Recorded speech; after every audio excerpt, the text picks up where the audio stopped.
Yeah, so part two. I left my husband. I started using a lot of cocaine. I really did think I was maintaining my addiction, but I was not.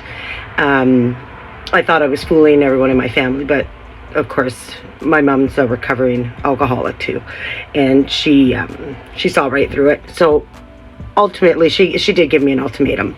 You know, it's either us or you go and get help, because you need help. You need to go to treatment. So I decided to go to treatment, which I did do early on. I was about 35 at that point. The addiction up to that point was pretty heavy. I was back to using the 8 ball a day, and I was neglecting my children. I could barely get up in the morning and get them off to school. You know, it was pretty terrible.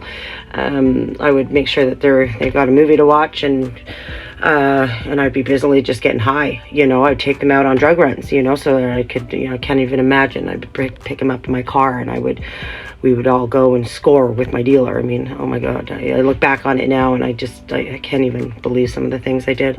But so I did go to treatment. It didn't really work out. I mean, I went because I went for my mom, and I was going for my kids, right? And I wasn't going for myself. I didn't really want to get sober, but I did it anyway. When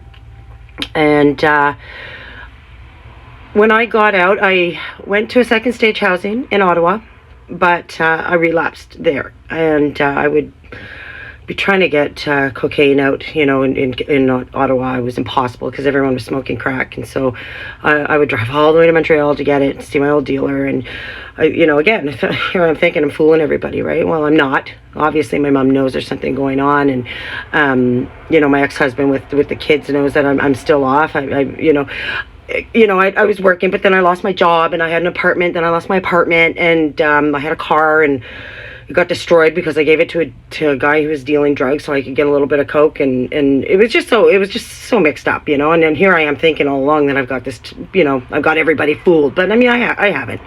So it was in Ottawa that I actually started then smoking crack because I could not get cocaine. So I thought I'd try some crack. Well, I mean, good Lord, crack is fabulous. And being the addict that I am, of course, I flew at that one. But my addiction was at least, you know, $400 or $500 a day. It went up to like $1,000 a day. I just couldn't sustain it anymore. So I just, I started prostituting.